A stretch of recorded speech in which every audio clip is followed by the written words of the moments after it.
Hi everyone, Viking Eric here. I participate a lot in the My Little Pony collectible card game community online. I'm here today to walk through and describe in detail a matchup between the yellow-white aggro deck Ballroom Blitz against a purple-based control deck. If you're not familiar with Ballroom Blitz, I'll give a quick description here. It basically uses Fluttershy, friend to animals, and her yellow critters to solve problems quickly and score with them. Also built around a white package, including Rarity Truly Outrageous for even more points. There's been a lot written about this deck online. Now, some people are saying, I'm sick of this deck, it wins all the time, how do you beat it? And some people say, I play my control deck and it makes Ballroom Blitz die every time. Does control actually work against this deck or not? The answer is yes, it does, but there are some pretty specific ways you have to play the control side of the matchup. There's actually a lot of control-based things that don't work against Ballroom Blitz, and I'm going to go into the details here of what exactly not to do and what to do with control in this matchup. This example purple deck over here, I've actually just used mono purple cards for it, no other color. I'll talk about other color options later, but we can cover everything the control matchup needs to cover with purple cards alone over here. So I'm going to have Ballroom Blitz go first to show how it puts pressure on the control deck very quickly. Ballroom Blitz will take 2 action tokens and pass its first turn as usual. The control deck will draw 1 card, take its 2 action tokens, and also pass the turn. Fluttershy gets to take 2 action tokens again, draw a card of her own, and this deck will do what Ballroom Blitz normally does on turn 2, which is pay 1 to play a critter onto the opponent's problem, pay 2 to flip Fluttershy, normally costs 3, reduced to 2 because of the critter she has in play, and then 1 to use Fluttershy friend to animal special move ability to move her to this problem. Now that's 5 power total because Fluttershy is 3 plus Caretaker makes 4 and the Falcon is 5. So Fluttershy scores 1 for confronting plus the problem bonus up to 2 points. So the control deck gets its turn now. It will take 3 action tokens and draw a card. It's actually best for the control deck to pass for another turn at the moment. On Fluttershy's turn, she'll take 3 action tokens and draw a card again. So now I'll have this deck do what Ballroom Blitz likes to do most often on turn 3, which is pay 1 for the 1 cost 2 power friend Whitewash onto its social obligations problem, solving the non-white half, and 2 for Sugar Tryst for white entry to solve the white half of the problem. So, going to the score phase, Ballroom Blitz now scores 2 points for confronting up to 4. It scores this problem bonus up to 5. Now we have a double face-off, so the decks flip a card. Obviously, Ballroom Blitz is going to win this fairly unopposed, so we bottom deck the face-off cards. Ballroom Blitz scores 1 point for the double face-off up to 6, and Social Obligations lets it exhaust its main character to score another point up to 7. After that, the ponies go home, and we get each player gets a new problem. And look at that, the control deck hasn't even had its 3rd turn yet, and Ballroom Blitz is already up 7-0, halfway to winning the game. So now the control deck's turn begins. It will take 4 action tokens, and it will draw a card. So now, this is where the control deck's game plan starts to kick in. The control deck needs to look ahead and play 2 troublemakers 1 entire turn before Ballroom Blitz is going to win the game. Like right here, you can kind of see that Ballroom Blitz is not going to win on just 1 turn from now, but it probably will reach 15 2 turns from now. So the control deck is going to pay its 2 actions to play a face-down troublemaker on each problem.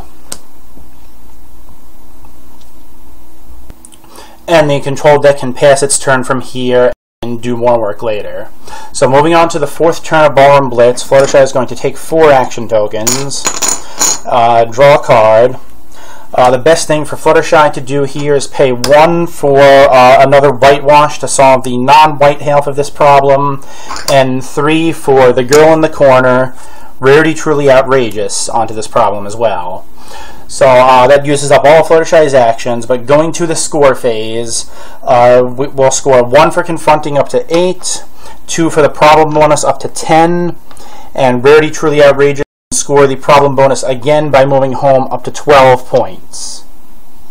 So you see Ballroom Blitz is already very, very close to winning the game, but now the control deck's plan is going to kick in. I'll start the turn for the control deck. It will draw another card. It will take 5 action tokens. Actually, I gotta borrow a couple from Fluttershy over here. We'll flip up the Troublemakers. I have played a Queen Chrysalis Villain onto this problem, and a Wild Manticore over here. So now, this is what you have to do with control to beat Ballroom Blitz. The control deck now needs to keep up these Troublemakers protected perfectly from now until the end of the game. The control deck is going to be scoring points on this problem for a while, 1 per turn, and it's going to attempt to stop Ballroom Blitz from ever beating a Troublemaker or confronting a problem again. How are we going to do that? Well, we can start with, let's say, 4 actions for Lady Justice will both help protect a Troublemaker and put some power onto this problem to score a point. We also have enough to play Back Where You Began. That gives us enough purple to play Back Where You Began, spending 1 action to send home this whitewash here. That event also gets to flip Twilight Sparkle Gallagreeder over here. And the control deck can also play out a Bright Bulb to get enough power to confront the problem and start scoring. And of course, Bright Bulb's move rejection will help this deck protect the Troublemaker. So now, at long last, the control deck can score 1 point. It's down 12 to 1, but it's actually ahead as far as winning the game goes from this point. So moving on to Fluttershy's turn, she'll get 5 action tokens because she's at 12 points. And what does she want to do with them? She probably wants to do something like... Well, she doesn't really want to play a critter from hand because Bright Bulb will send it home.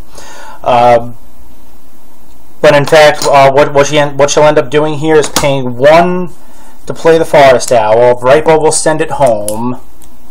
But then Fluttershy can come back by spending 2 to move Falcon Dragging Owl and 1 to move Fluttershy herself. So like that stacks up a total of 3, 4 for Caretaker, 5 for the Owl, 6, 7 power on the Troublemakers, 7 against 4, even with the Manticore's double flip. Fluttershy may have a fairly decent chance of beating this Troublemaker. But now let's see what the control deck does on its turn. It will ready its cards again, take 5 action tokens again, and this is where the control deck goes into full complete lockout mode. The best lockout card is, of course, Twilight Sparkle Ursa Vanquisher, the ultra rare. Sorry if you don't have the card. I'm sorry, but this capability really is needed to make the control lockout work to its maximum potential. The control deck will play it out for 3 actions. Return it to hand, sending 2 of these characters home. Actually, we don't really want to send the Falcon home because he's got a movement advantage already. So we'll send the Forest Owl and Fluttershy home. The other thing the control deck will do here is pay 1 to drop I Just Can't Decide on the problem.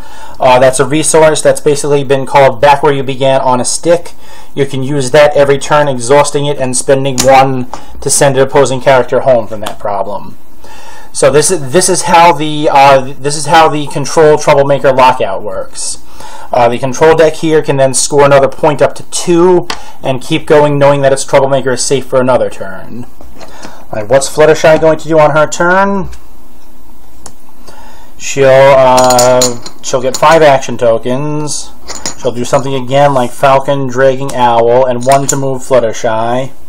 Again, playing from hand doesn't help because of that Bright Bulb, so kind of all you do is pay to move stuff from home.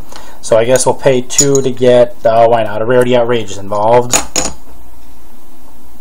But once again, Fluttershy can't get anything done to beat this Troublemaker. Fluttershy has to pass the turn and let the control deck do its thing again.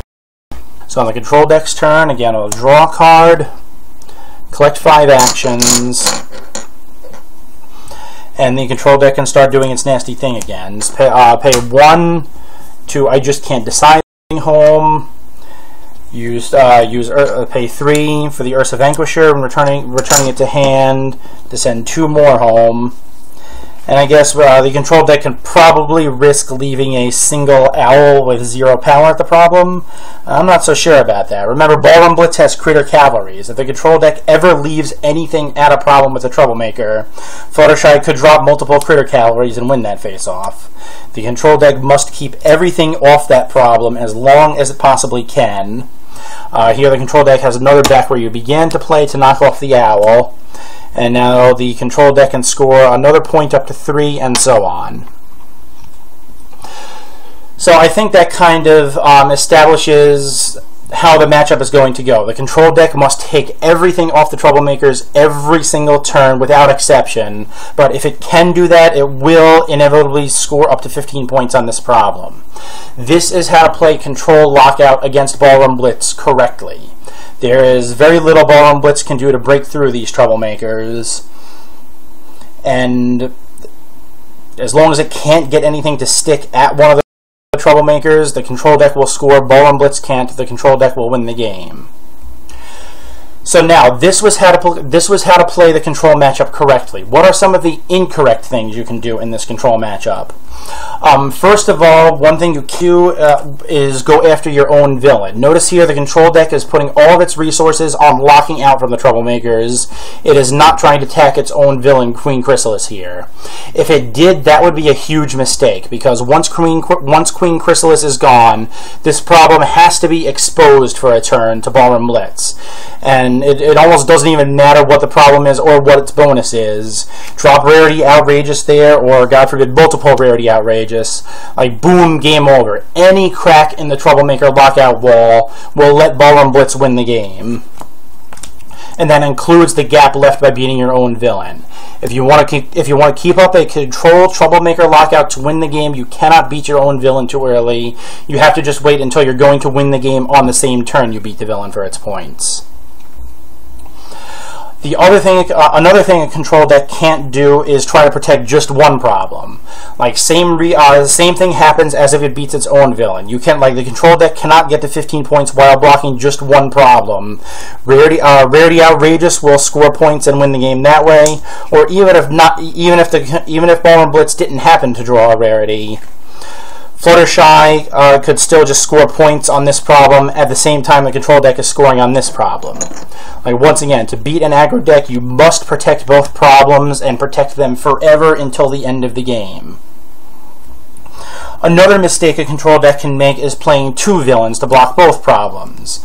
This is a mistake because now the control deck can't score 1 point every turn until it wins the game.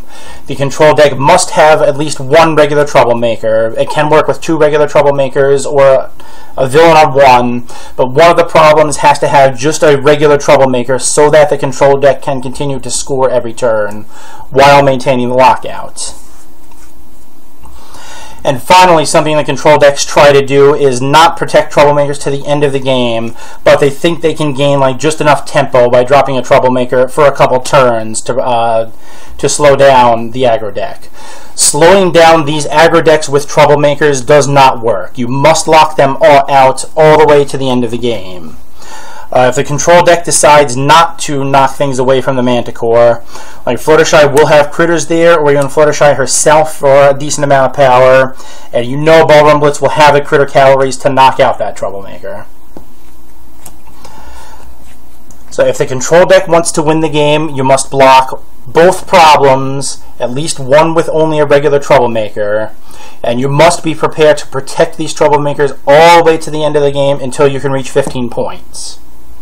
Now, the control deck doesn't have to get all the way up to 15 just by soaking on this one problem. Like, usually you have to get up to about 7 or 8 or 9 points doing this, and then you can finish off the game like by beating your own villain here for 3 up to 12, and then we can confront this problem and score its bonus to go up to 15.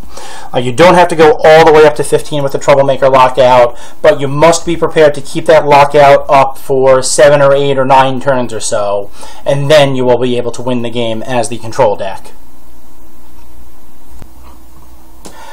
So finally, what are some of the answers that Ballroom Blitz could have to this kind of control lockout? Well, a simple one is just by putting Fluttershy Monster Tamer in the deck to use her ability to flip Troublemaker. It seems expensive at 4 action tokens, but it's actually it's a very, very straightforward, very effective answer.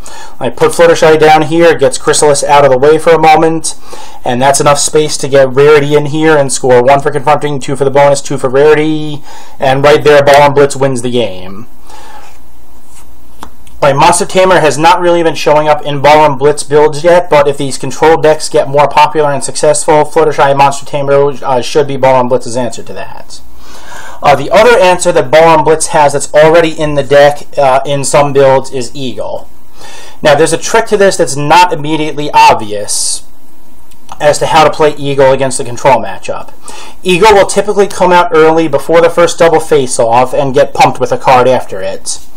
Now, if you're playing Ballroom Blitz and you're expecting a control lockout deck like this, do not spend the Eagle's pump. Keep the Eagle at home. Wait until the right moment. And the right moment is when you can move the Eagle up during the Troublemaker phase, backed up by enough Critter Cavalries for that Eagle by himself to beat the Troublemaker. Again, do not spend that pump early. If you spend that pump and leave Eagle here unpumped, the control deck can just force it home with one of its many tools, or Vanquisher, or Back Wear, or whatever, and your Eagle is stuck at home without a pump, unable to pull off that little stunt. Keep your Eagle pumped at home until he's ready to win the game all by himself, with at least 1 and preferably 2 Critter Cavalries in hand as backup, because you're only going to get 1 shot at this with the Eagle. If the Eagle loses this, his pump is spent, he's at home, he will never be able to stick at a Troublemaker long enough to fight it.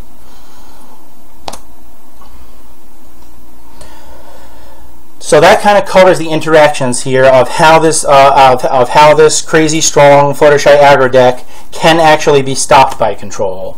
Once again, the trick is block both problems and keep them blocked both forever. Don't try to temporarily block them. Don't try to block only one problem.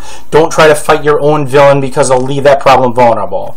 Block both of these problems forever until you reach 15 points, and that's how the control deck can win. So now just a few words on the composition of the control deck. This example here was entirely purple, and to be honest, you pretty much can achieve this control lockout with mono purple. Obviously you're going to want a secondary color to be able to confront your own problems. There's actually several different versions of this. That's why I haven't talked about any specific control deck here, but just any kind of purple variant. Obviously you can go with white for Rarity's Taxes and Stand Still. That's always been a very popular deck. Can still work now. You can run pink purple as a control deck for some dismissal options. Maybe it's easier to just dismiss something rather than trying to keep sending it home every single turn. Or you can even run purple-yellow, which gives you access to, of course, Guidance Counselor, the ultimate tempo card, and even Nurse Redheart is a pretty good control card as well. What you would do with Nurse Redheart in this kind of matchup is have her face off against your own villain as frequently as you can, losing on purpose, especially against Chrysalis, who will exhaust her, so Redheart can't possibly win this face-off. Just to get Redheart a pump every turn, or as often as you can spend the action tokens to do it. Spending Redheart can bounce friends back to hand off the problems, helping keep up your Troublemaker lockout. So the core of a control deck is always purple here, but there's actually quite a few different colored options to go along with it. And that's why I'm talking about control as a general class rather than a specific deck with a specific pair of colors. I think that's all I have for the moment. I hope you found this educational on how the Ballroom Blitz aggro versus control matchup works. I will be at BronyCon a week from now, actually judging for part of the regionals flights. So if you're at BronyCon playing the CCG, be sure to come say hi to me. That's all for now, and thanks for watching. Bye.